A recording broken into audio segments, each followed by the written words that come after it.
Puji Tuhan, selamat hari Minggu yang diberkati. Saya percaya dimanapun saudara berada, hari ini saudara baik-baik, sehat-sehat dalam segala sesuatu, sama seperti jiwa saudara baik-baik saja. Katakan bersama saya seperti biasa, katakan saya orang yang paling disayang sama Tuhan. Amin. Saya kembali melanjutkan khotbah saya minggu yang lalu tentang pengertian-pengertian yang populer yang berkembang di kalangan orang Kristen yang bisa merampok jaminan rasa percaya diri saudara di hadapan Tuhan. Kita lihat firman Tuhan langsung dari Yohanes pasal 15 ayat 1 sampai dengan ayat yang ketiga. Akulah pokok anggur yang benar dan Bapakulah pengusahanya. Setiap ranting padaku yang tidak berbuah dipotongnya dan setiap ranting yang berbuah dibersihkannya supaya ia lebih banyak berbuah. Kamu memang sudah bersih karena firman yang telah kukatakan kepadamu. Perhatikan baik-baik, di sini Yesus berkata kepada murid-muridnya di ruangan atas semalam sebelum Yesus diserahkan. Jadi apa yang Yesus katakan di sini juga ditujukan untuk gereja. Untuk orang-orang percaya. Berbeda dengan apa yang Yesus katakan ketika Yesus sedang berkhotbah di bukit. Yesus sedang berkhotbah di bukit. Waktu Yesus berkhotbah di bukit, Yesus sedang berkhotbah tentang kerajaan. Dan saat itu Yesus berbicara kepada orang-orang Yahudi, kepada orang-orang Israel. Tetapi kerajaan untuk orang Israel sementara tertunda. Kenapa? Karena mereka menolak rajanya. Tetapi perkataan Yesus di sini ditujukan kepada gereja, kepada orang percaya. Akulah pokok anggur yang benar, Bapakulah pengusahanya, kamu adalah rantingnya. Nah, kalau saudara perhatikan baik-baik dalam perjanjian lama, tahukah saudara bahwa dalam perjanjian lama bangsa Israel pernah digambarkan sebagai pohon anggur yang menjalar untuk menyampaikan hikmat dan pengetahuan tentang Allah kepada bangsa-bangsa lain, tetapi mereka gagal. Kita lihat firman-Nya, Mazmur pasal 80 ayat 9 sampai 12. Telah kau ambil pohon anggur dari Mesir, telah kau halau bangsa-bangsa, lalu kau tanam pohon itu. Engkau telah menyediakan tempat bagi dia, maka berakarlah ia dalam-dalam dan memenuhi negeri. Gunung-gunung terlindungi oleh bayang-bayangnya, dan pohon-pohon aras Allah oleh cabang-cabangnya.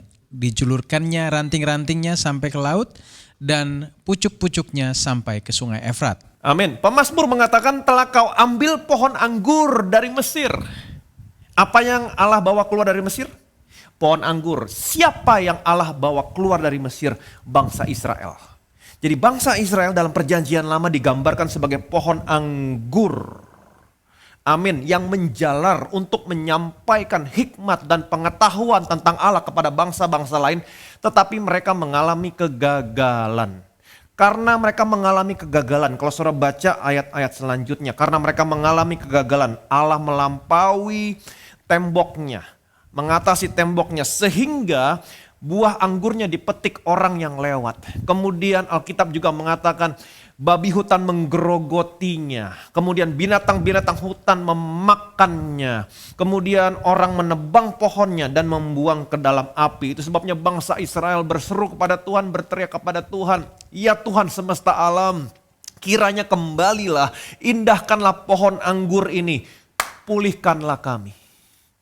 Mereka mengalami kegagalan. Kemudian Tuhan Yesus datang ke dalam dunia ini. Mereka berteriak, pulihkanlah kami, pulihkanlah pohon anggur ini. Kemudian Yesus datang ke dalam dunia ini. Yesus berkata, akulah pokok anggur yang benar, Bapakulah pengusahanya, kamu adalah rantingnya. Yesus berkata kepada gereja, karena mereka sudah mengalami kegagalan. Bangsa Israel mengalami kegagalan sebagai pohon anggur. Tetapi hari ini Tuhan datang, akulah pokok anggur yang benar, Bapakulah pengusahanya, kamu adalah rantingnya. Wow, satu privilege buat saudara, buat saya hari ini. Aku adalah pokok anggur yang benar, Bapakulah pengusahanya, kamu adalah rantingnya. Saudara dan saya adalah rantingnya. Kita lihat firman Tuhan, ayat keempat, ayat kelima.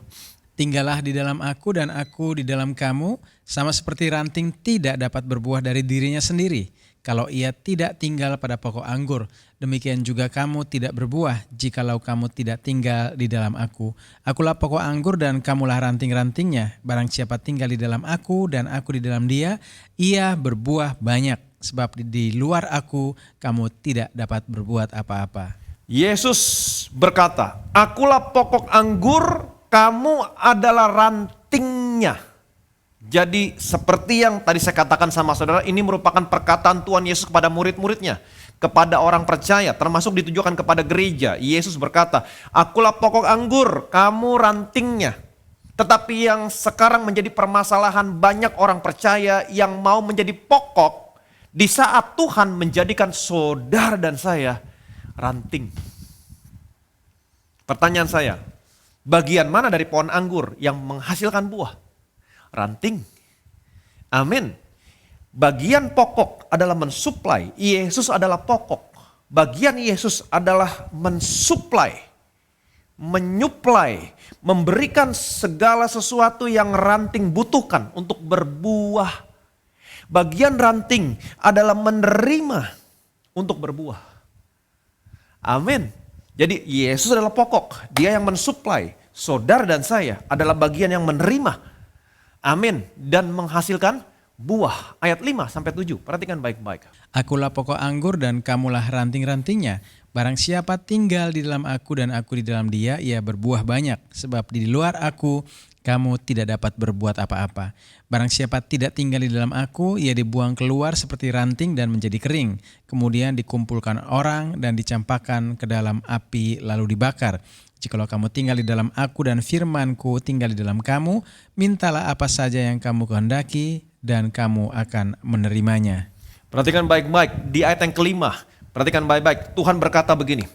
Akulah pokok anggur, kamu adalah rantingnya. Barang siapa tinggal dalam aku. Katakan bersama saya, tinggal dalam aku.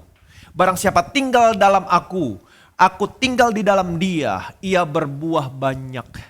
Kemudian ayat yang ke-6 berkata, barang siapa tidak tinggal dalam aku. Katakan bersama saya, tidak tinggal dalam aku. Ia sama seperti ranting, dibuang keluar, menjadi kering, dan dibakar orang. Ayat yang ke-7 berkata begini, jikalau kamu tinggal dalam aku. Katakan bersama saya, tinggal dalam aku. Apa yang terjadi? Dan firmanku tinggal dalam kamu, mintalah apa saja yang kamu kehendaki, dan kamu akan menerimanya. Jadi kata kuncinya di sini adalah tinggal di dalam Yesus. Barang siapa tinggal dalam aku. Apakah sulit untuk tinggal di dalam Yesus? Yang dimaksud dengan tinggal di dalam Yesus di sini adalah menjadi ranting. Amin. Menjadi ranting. Ingat, bagian ranting adalah bagian yang menerima dan menghasilkan buah. Sedangkan bagian pokok adalah bagian yang mensuplai. Ketika saudara lahir baru, percaya kepada Tuhan Yesus, Allah menempatkan saudara dan saya di dalam Yesus. Itu sebabnya kalau saudara pelajari pohon anggur merupakan pohon yang unik, berbeda dengan pohon-pohon yang lain. Karena pokok dan ranting menjadi satu kesatuan. Ketika saudara selamat terima Tuhan Yesus, Allah menempatkan saudara ada di dalam Yesus.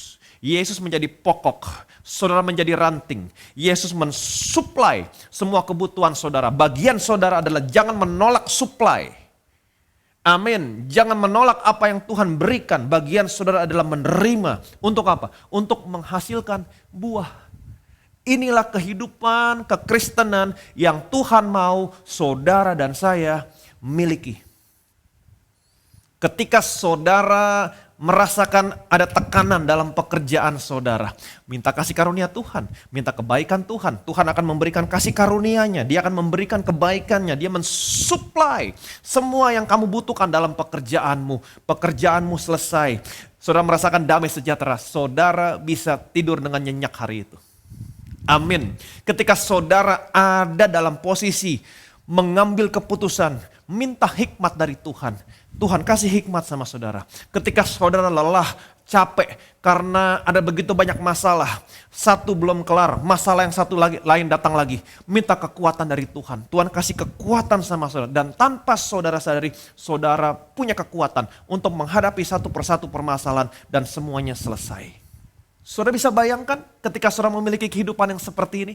Kehidupan seperti pohon anggur di mana Yesus menjadi pokok, Dia mensuplai, saudara menjadi ranting, saudara menerima. Kalau saudara memiliki kehidupan yang seperti ini, maka kehidupanmu menjadi kesaksian yang luar biasa dan nama Tuhan dipermuliakan. Amin. Ayat yang ke-8. Dalam hal inilah Bapakku dipermuliakan, yaitu jika kamu berbuah banyak dan dengan demikian kamu adalah murid-muridku. Dalam hal inilah Bapakku dipermuliakan. Bagaimana caranya? Jika kamu berbuah banyak. Amin. Dengan demikian kamu adalah murid-muridku. Bagaimana caranya kamu berbuah? Harus menerima supply. Izinkan dia menjadi pokok. Dia mensuplai semua yang kamu butuhkan. Dan ingat baik-baik, jangan mencoba menjadi pokok, tapi jadilah ranting. Tetap tinggal dalam Yesus, menerima semua supply yang Yesus berikan. Dan apa yang terjadi? Saudara akan menghasilkan buah. Dan nama Tuhan dipermuliakan. Yang percaya boleh bilang amin. Amin. Galatia pasal 5 ayat yang keempat. Kamu lepas dari Kristus, jikalau kamu mengharapkan kebenaran oleh hukum Taurat, kamu hidup di luar kasih karunia. Kamu lepas dari Kristus. Jika kamu mengharapkan kebenaran oleh hukum Taurat, kamu hidup di luar kasih karunia. Alkitab versi King James menerjemahkan, Christ is become of no effect unto you. Kamu lepas dari Kristus.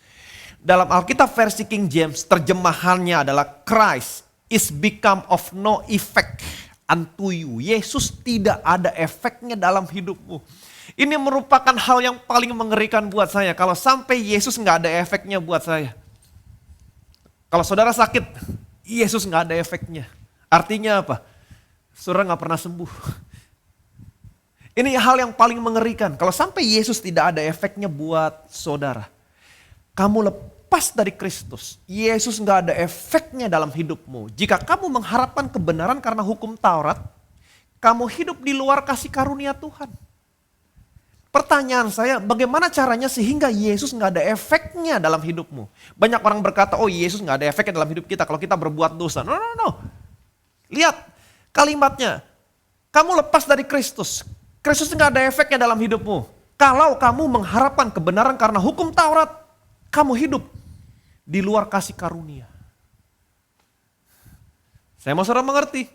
Setiap pagi saudara bangun tidur, saudara akan dihadapkan kepada dua pilihan.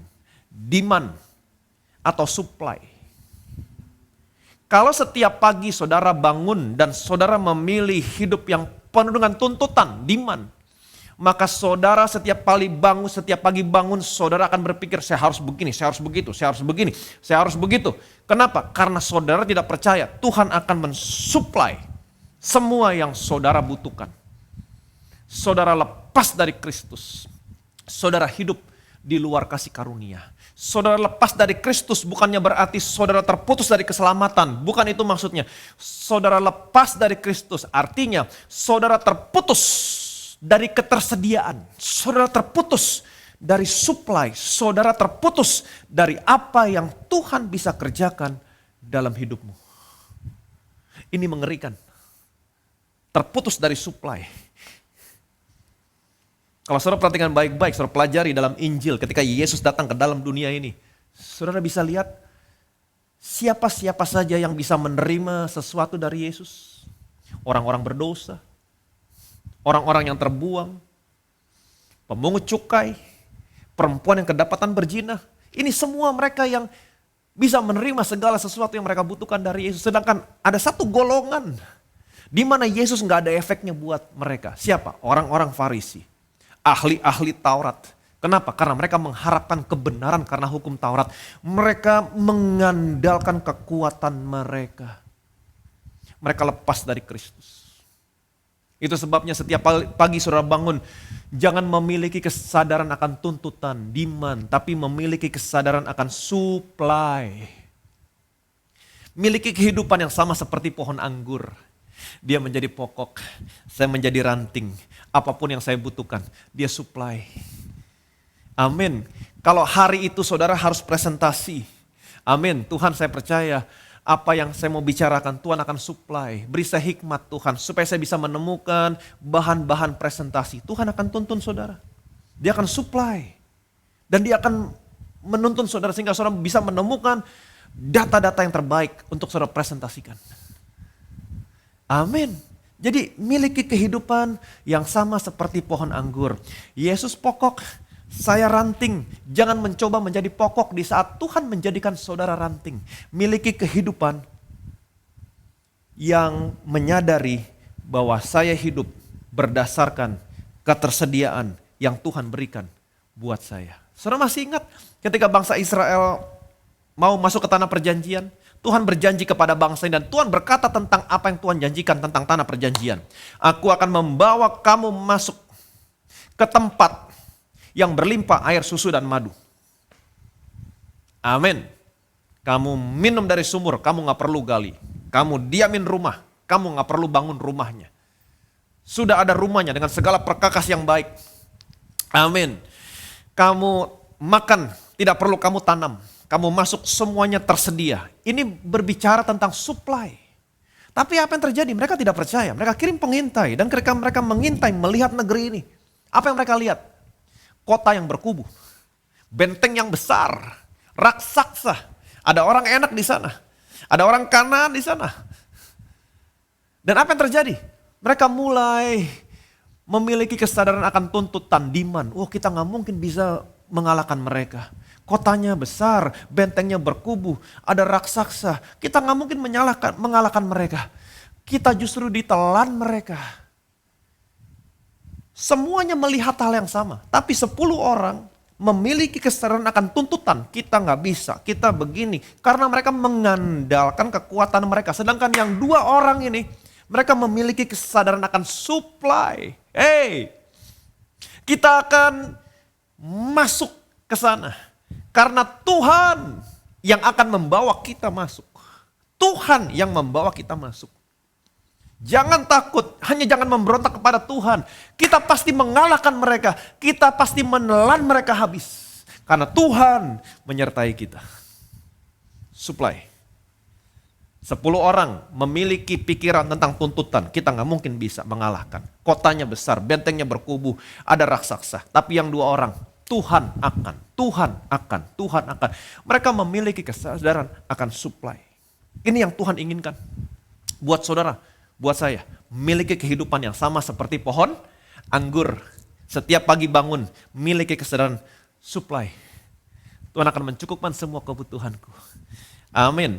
Dia akan memenuhi semua kebutuhanku. Bukan berdasarkan keadaan ekonomi dunia ini, tapi berdasarkan kekayaan, kemuliaan yang dia miliki di surga. Amin. Anak saudara mau ujian, Tuhan aku percaya engkau akan mengurapi anakku.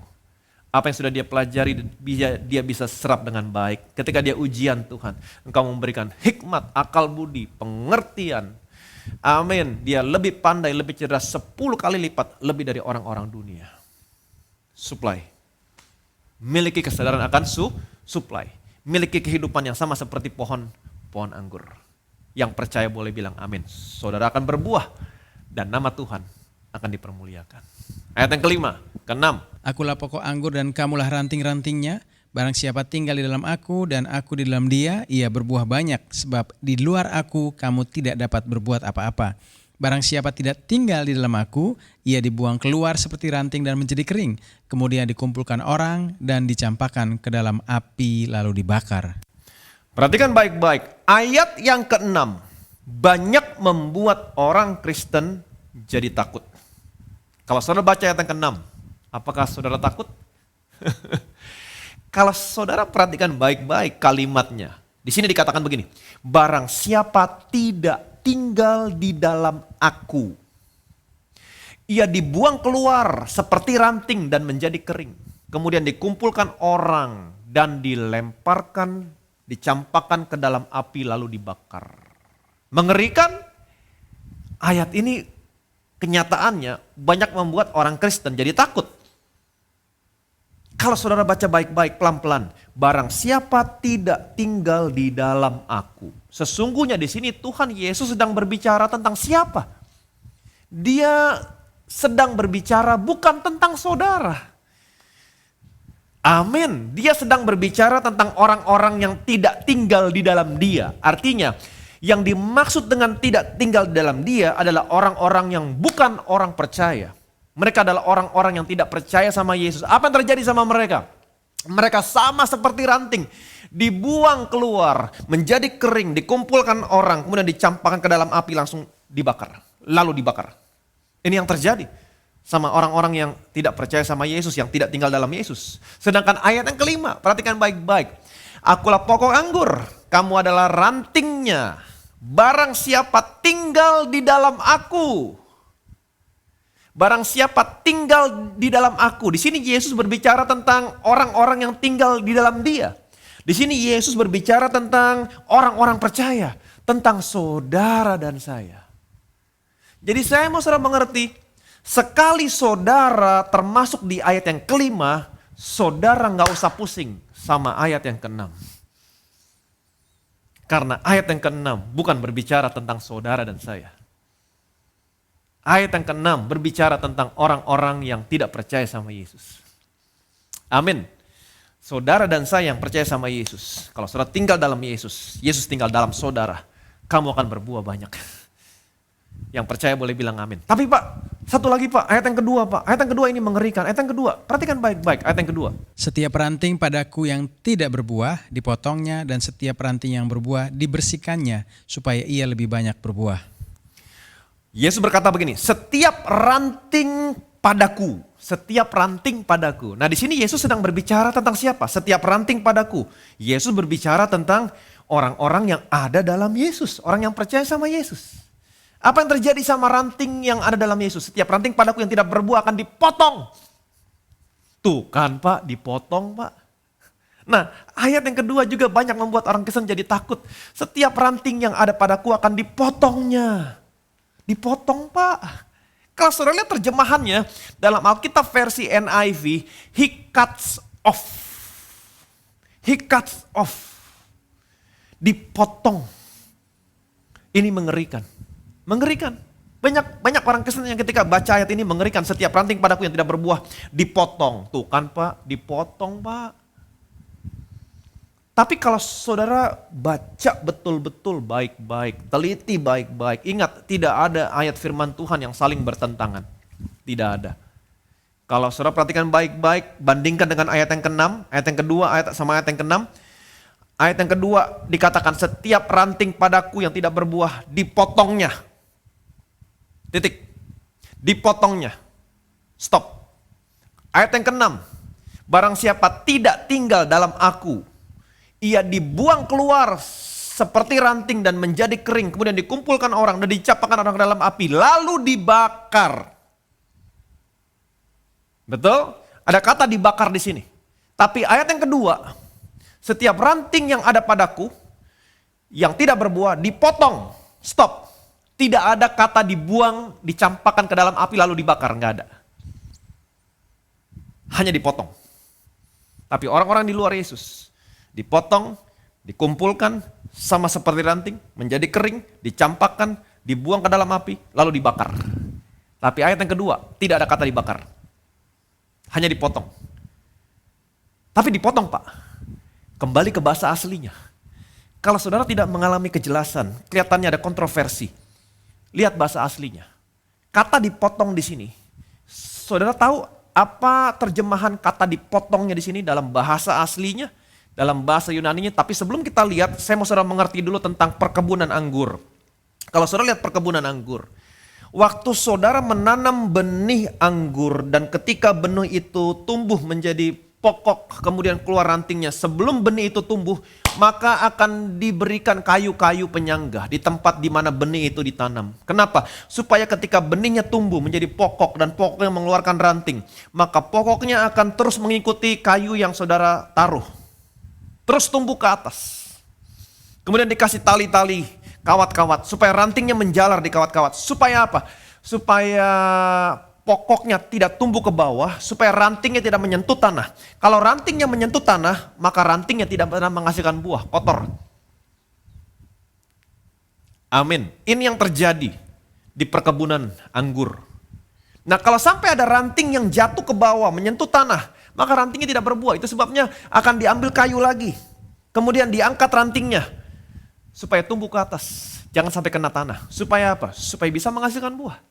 Nah ini yang terjadi di perkebunan anggur. Kalau saudara mau tahu.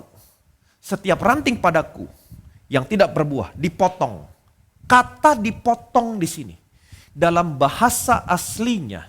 Dalam bahasa Yunaninya. Terjemahannya adalah airo. Airo, setiap ranting padaku yang tidak berbuah Di aironya. Apa itu airo? Airo artinya take up, lift up, to raise up from the ground. Diangkat. Setiap ranting yang padaku tidak berbuah. Pertanyaan saya, question, kenapa nggak berbuah? Karena kena tanah. Amin.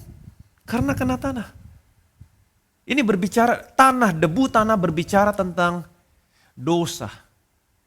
Kalau saudara dan saya sebagai rantingnya dan tetap memiliki kesadaran saya orang berdosa, saya tidak layak.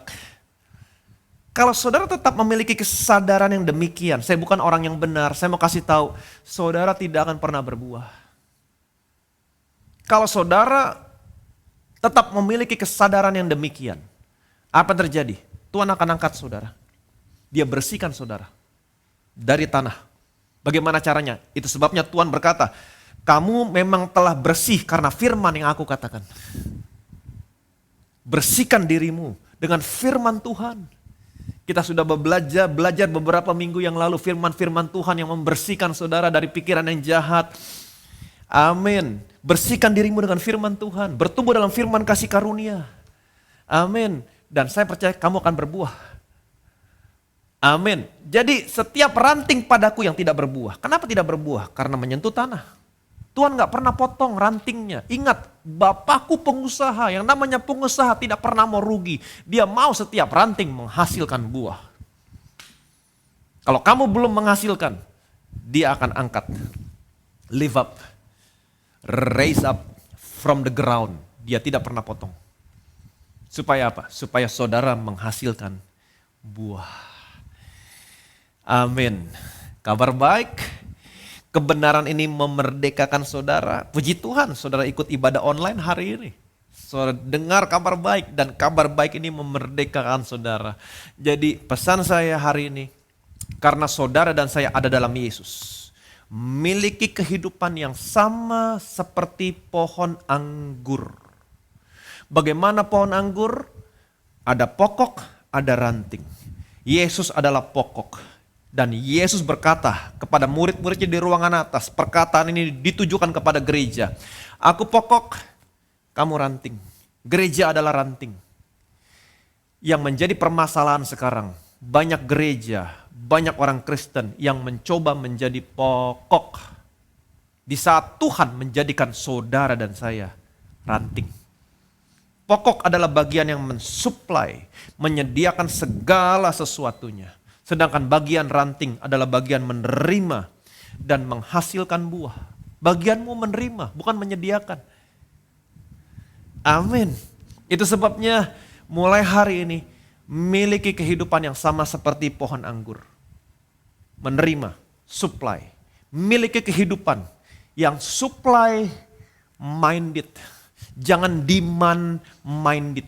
Oh, saya harus begini, saya harus begitu. Saudara berusaha untuk menjadi pokok, mensuplai, mengadakan dengan kekuatan saudara. No. Saudara, kalau saudara memiliki kehidupan demand minded, penuh tuntutan, saya harus begini, saya harus begitu, saya harus begini. Kenapa? Karena saudara tidak percaya Tuhan akan menyediakan saudara. Maka saudara akan terputus, lepas dari Kristus. Christ is become of no effect unto you. Kamu hidup di luar kasih karunia. Ini hal yang mengerikan. Jadi mulai hari ini miliki kehidupan yang sama seperti pohon anggur. Supply minded. Apapun yang saudara butuhkan, percaya Tuhan akan supply. Saudara butuh hikmat, Tuhan supply hikmat. Saudara butuh kesembuhan, Dia berikan kesembuhan. Saudara butuh hikmat, Dia berikan hikmat. Saudara ada dalam situasi di mana saudara harus mengambil keputusan, Dia berikan hikmat untuk mengambil keputusan. Yang percaya boleh bilang amin. Dan ketika saudara menjadi ranting, ingat baik-baik, saudara tidak akan pernah dipotong. Amin. Setiap ranting yang ada padaku yang tidak berbuah akan di-airo. Apa itu airo? Akan di-lift up, di-raise up from the ground. Kenapa diangkat dari tanah? Karena saudara menyentuh tanah. Dan ketika saudara menyentuh tanah, saudara nggak bisa berbuah. Dan Bapak adalah pengusaha. Yang namanya pengusaha, dia tidak pernah mau rugi. Dia berusaha untuk supaya ranting yang ada menghasilkan buah. Amin. Kalau dipotong, dia kehilangan ranting. Gak mungkin. Dia raise up from the ground. Dia angkat, dia lift up. Bagaimana caranya? Kamu memang sudah bersih karena firman yang aku katakan. Dia senantiasa membersihkan kamu dengan firman-Nya. Amin. Duduk, diam, renungkan firman Tuhan. Firman Tuhan akan membersihkan saudara. Amin. Ketika saudara bersih, saudara akan menghasilkan buah. Perbuatan baik muncul. Percaya yang baik, percaya sesuatu yang benar akan menghasilkan buah. Dan nama Tuhan dipermuliakan. Betapa saudara diberkati hari ini mendengar kebenaran firman ini. Karena kebenaran firman ini mematahkan semua pengertian-pengertian yang populer, yang berkembang di kalangan orang Kristen yang bisa merampok sukacita, damai sejahtera saudara, jaminan, rasa percaya diri saudara di hadapan Allah. Hati-hati kamu berdosa, kamu dipotong, kamu dibuang ke dalam. No, hanya dipotong. Dan tidak pernah dikatakan ranting dibuang ke dalam api. Ranting yang ada padaku dipotong, dibuang ke dalam api. Tidak. Tapi yang dibuang ke dalam api, barang siapa tidak tinggal dalam aku, ia sama seperti ranting yang dikumpulkan orang menjadi kering, dicampakkan ke dalam api. Ini bukan berbicara tentang orang-orang Kristen, ini berbicara tentang orang yang tidak percaya sama Yesus. Tapi buat saudara, buat saya yang percaya sama Yesus, saudara tidak akan pernah dipotong. Amin. Tapi dia membersihkanmu dengan firman, dan kamu akan menghasilkan buah. Yang percaya boleh bilang amin. Miliki kehidupan yang sama seperti pohon anggur. Bilang sama kiri kanan saudara, miliki kehidupan yang sama seperti pohon anggur. Jadi ranting ya, jangan jadi pokok. Jadi bagian yang menerima dan menghasilkan buah. Miliki supply minded setiap hari. Ketersediaan, Tuhan akan menyediakan segala sesuatu yang saya butuhkan. Dan ketika saudara percaya dan memiliki kehidupan supply minded, saudara akan menghasilkan buah dan nama Tuhan dipermuliakan. Yang percaya boleh bilang amin. Diberkati saudara, diberkati saya.